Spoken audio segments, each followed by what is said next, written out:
अब तीसरा वर नचिकेता मांगना चाहते हैं और वो वर एक छोटे बच्चे के मुख से सुनना बड़ा कठिन लगता है कि एक छोटे बच्चे के अंदर, कुमार के अंदर इस प्रकार की जिज्ञासा होगी, इस प्रकार का भाव होगा।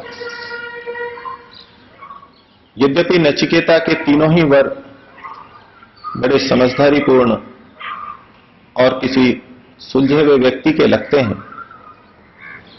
वो नचिकेता यद्यपि किशोर अवस्था में था, कुमार था, लेकिन उसके पिछले जन्म के संस्कार अवश्य रहे होंगे जिससे कि वो बाल्यावस्था में ही इस तरह के प्रश्न उठा पा रहा था। व्यक्ति जिस भी अवस्था में हो, बच्चा हो चाहे वृद्ध हो, हम तुलना कर ले रखते हैं इसी जन्म के साथ, तो बड़ा आश्चर्य होता है कि ये बच्चा कैसे इस प्रकार के प्रश्न कर रहा है। क्योंकि बड़े बड़ों के अंदर वृद्धावस्था आने पर भी इस तरह के प्रश्न नहीं देखे जाते। तो उस बच्चे को, उसकी कम अवस्था को देख करके हमें आश्चर्य होता है। लेकिन यदि इस जन्म को, मृत्यु को हम परंपरा से स्वीकार कर लें, पुनर्जन्म को स्वीकार कर लें और हमारी दृष्टि में वो पुनर्जन्म भी दिखाई दे रहा हो और पिछले जन्म के कर्म संस्कार भी अगले जन्म में आते हैं, इसका हमें निश्चय हो, तो फिर ये आश्चर्य नहीं लगेगा कि ये तो बच्चा है और ऐसी ऊंची बातें कर रहा है, ऐसे ऊंचे प्रश्न कर रहा है, और ये वृद्ध हैं, ये भी नहीं कर पा रहे। वस्तुतः ये जीवन की यात्रा, साधना की यात्रा तो जन्म जन्मांतर से चलती रहती है। किसने कब प्रारंभ किया, उसके आधार पर यह स्थिति भेद हो सकता है। नचिकेता ने जिन प्रश्नों को रखा वो इस बात का भी द्योतक है कि उसके मन में यही बातें घूम रही थी, यही बातें चल रही थी। नचिकेता जब यमाचार्य के पास आया था तो उसे इस बात की बिल्कुल भी आशा नहीं थी कि मुझसे 3 वर के लिए कह दिया जाएगा। वो 3 दिन जब वहां भूखा प्यासा बैठा रहा, तब भी उसने मन में सोचा तक नहीं होगा कि मुझे 3 वर मिलने वाले हैं। वो तो पहले ये सोच के आया था कि मेरे पिता ने मुझे मृत्यु को दान कर दिया है, तो मृत्यु मेरे से क्या काम कराएगा, उसके लिए मैं किस तरह उपयोगी हो सकूंगा। तो मृत्यु की सेवा के लिए और मृत्यु के पास दिए गए होने के कारण से आया था। लेकिन जब अचानक यमाचार्य ने प्रश्न किए, उस अचानक स्थिति में भी यमाचार्य ने जो वर मांगने को कहा, उस अचानक तात्कालिक स्थिति में भी उस बच्चे के मन से ये प्रश्न निकले। हम कल्पना करें कि उस नचिकेता बालक के सामने जब अचानक 3 वर की बात कही गई, तो उस स्थिति में भी वो किन प्रश्नों को पूछ रहा है।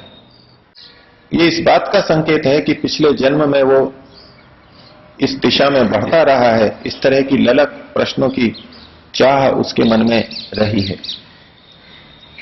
तो 2 प्रश्न पूछने के बाद और उनका समाधान पाने के बाद, दोनों वरों को पूर्ण होने के बाद में नचिकेता के सामने तीसरे प्रश्न की बात आई। तो उन्होंने प्रश्न रखा, अपनी बात को कहना शुरू किया, जो कि कठोपनिषद के 20वें श्लोक के अंदर कही गई है। तो कहने लगे, येयम पेते विचिकित्सा मनुष्ये अस्ति इति एके नायम अस्ति इति चैके। मनुष्य प्रेते या इयम विचिकित्सा। मनुष्य के मरने के बाद में जो ये संशय रहता है, इसका क्या होगा, क्या होता है, तो इसमें 2 विचार उसके मन में थे, जनता में सुने जाते थे कि अस्ति इति एके।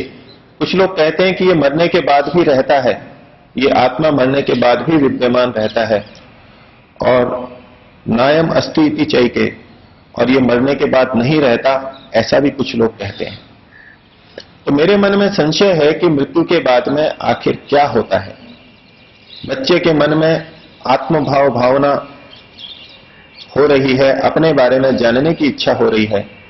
प्रकारांतर से वो सब मनुष्यों के बारे में, सब आत्माओं के बारे में जानना चाह रहा है।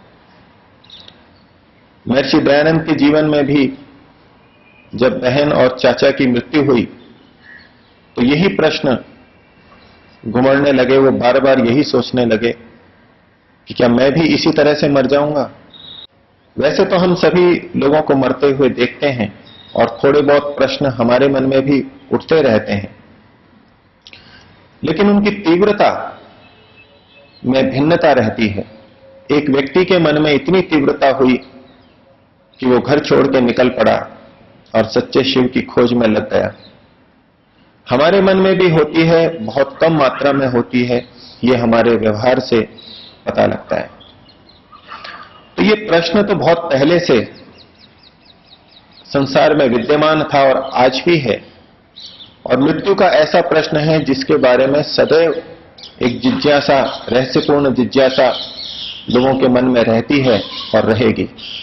हर व्यक्ति जानना चाहता है कि आखिर मृत्यु के बाद क्या होगा। उसने ये सुन लिया है कि मृत्यु के बाद में दूसरा जन्म हो जाएगा, कर्मों के अनुसार जन्म होगा, लेकिन फिर भी उसके मन में ये प्रश्न बना रहता है, आखिर वास्तव में क्या होगा और मेरे साथ क्या होने वाला है।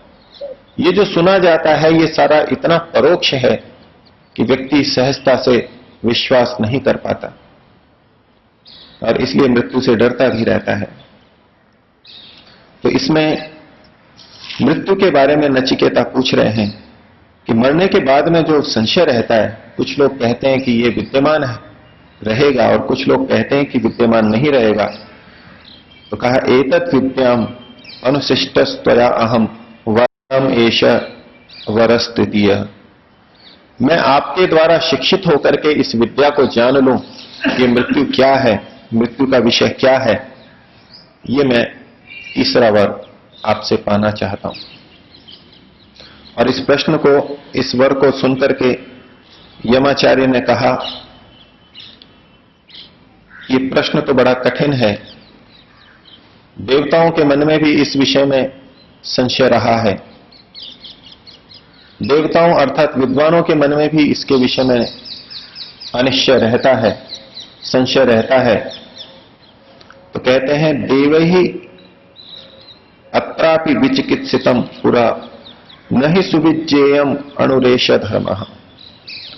देवताओं ने भी इसमें संशय किया था, उनको भी निश्चय नहीं हो पाया था।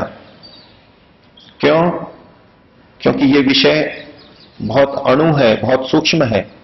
ये जो आत्मा का धर्म है, मरण, शरीर को छोड़ना रूप मरण, ये बड़ा सूक्ष्म विषय है और बहुत कठिनाई से जाना जाने योग्य है। देवताओं ने भी इसको अच्छी प्रकार से नहीं जाना था। इसलिए अन्यम वरम नचिकेतो वृणीष्व, ये नचिकेता तुम दूसरा वर मांग लो, इस वर को मत मांगो। मामा उपरोत्सी ही अतिमा सृज ऐनम, मेरे को और बाधित मत करो। ये जो प्रश्न कर रहे हो इससे मुझे बाधा हो रही है, मुझको कुछ कठिनाई हो रही है, तो मुझे इससे प्रश्न से और परेशान मत करो। ये प्रश्न, ये वर छोड़ दो। लेकिन नचिकेता के मन में तो इसी प्रश्न को जानने की इच्छा थी। तो फिर अगले श्लोक के अंदर कहते हैं, जब यमाचार्य ने कहा कि देवताओं को भी इस विषय में संशय रहा है, तो नचिकेता ने तुरंत बात पकड़ ली और कहा कि यानी ये इतना महत्वपूर्ण विषय है जिस पर देवताओं को, विद्वानों को भी संशय रहता है, तो मुझे तो आपसे यही विषय समझना है। तो 22वें श्लोक में नचिकेता ने कहा, देवैहि अत्रापि विचिकित्सितम किल, देवता भी इस विषय में संशयित रहे। और पंच मृत्यु हो यन्न सुविज्ञेयम आत्थ, और हे मृत्यु, हे यम, आपने ही ये कहा कि ये सुविज्ञेय नहीं है, आसानी से जाने जाने वाला विषय नहीं है, बड़ी कठिनाई से इसको जाना जाता है, ऐसा भी आपने कहा है। और वक्ता चास्य त्वद्वृत् अन्यो न लभ्यः, और साथ में मैं ये भी जानता हूं कि इस विषय में आपके अलावा और कोई बोलने वाला आपसे श्रेष्ठ नहीं हो सकता, अर्थात आप इस विषय के अधिकारी विद्वान हैं। तो इतनी उचित स्थिति है, विषय इतना कठिन है, देवता भी नहीं समझ पाए, देवताओं को भी संशय है और आसानी से जानने योग्य नहीं है, और आप जैसा व्यक्ति मेरे सामने है, आपसे बढ़कर के कोई इस विषय को बता नहीं सकता। तो ऐसी स्थिति में नान्यो वरस तुल्य एतस्य कश्चित, इससे बढ़कर के और कोई वर हो ही नहीं सकता जो कि मैं आपसे मांगू। अर्थात नचिकेता के मन में बड़ी तीव्रता थी, मैं इसी विषय को जानूं। लेकिन यमाचार्य भी तुले हुए थे कि कैसे ये इस प्रश्न को टाल दे, इस प्रश्न को मेरे से न पूछे। नचिकेता ने शुरू में अपने को कहा था कि मैं बड़ा श्रद्धा वाला होकर के आपके पास आया हूं। उसने अपनी जिज्ञासा श्रद्धा प्रकट की थी और यमाचार्य भी उससे बड़े प्रसन्न थे। उसने जो दूसरे प्रश्न के दूसरे वर्ग के उत्तर में समाधान पाया, उसको ज्यों का त्यों अपने आचार्य को सुना भी दिया। यमाचार्य ने उसकी प्रशंसा भी की, उसकी यश की प्रसिद्धि भी की और उसको रंग बिरंगी माला भी पहनाई, उसका सम्मान किया, उसको सब तरह से योग्य माना। तो भी इस प्रश्न के संदर्भ में वो कुछ और परीक्षा लेना चाह रहे हैं, क्योंकि ये बड़ा कठिन प्रश्न है और जब तक योग्य व्यक्ति न हो तब तक न बताया जाए, ऐसा यमाचार्य के मन में भाव रहा होगा। इस बच्चे के मन में मृत्यु के बारे में वास्तव में इच्छा है या नहीं, इसलिए यमाचार्य ने उसको कई प्रलोभन दिए। अगले श्लोक में यमाचार्य कहते हैं कि शतायुषः पुत्र पौत्रान वृणीष्व, हे नचिकेता तू 100 आयु वाले पुत्र और पौत्रों का वर्ण कर ले, अर्थात तेरे पुत्र पौत्र शतायु हों। जब संतान अल्प आयु के अंदर चली जाती है तो माता पिता को ही पता है कि कितना दुख होता है, और वो व्यक्ति कितने सुखी प्रतीत होते हैं जिनके पुत्र पौत्र बड़ी लंबी आयु में हों। जब पुत्र पौत्र शतायु होंगे तो स्वयं भी किस आयु में होगा, दीर्घ आयु वाला होगा, इसकी कल्पना की जा सकती है। आजकल भी समाचार पत्रों में कभी कभी आता है कि फला पुरुष या महिला 115-20 वर्ष की है, उसके इतने 70-80 पुत्र पौत्र हैं, प्रपौत्र हैं, सब लंबी आयु के हैं। तो एक बड़ा एक शोभनीय और एक यशस्वी स्थिति दिखाई देती है।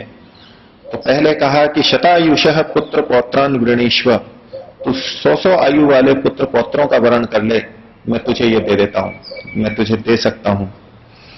बहून पशून हस्ति हिरण्यम अश्वान, बहुत सारे पशुओं को ले ले, जितनी इच्छा हो उतने पशुओं को ले ले, हाथियों को ले ले, हिरण्य को ले ले अर्थात सोने को ले ले, अश्वान अश्वों को ले ले, घोड़ों को ले ले, ये जो सांसारिक भौतिक संपत्तियां हैं इन सबको तू ले ले।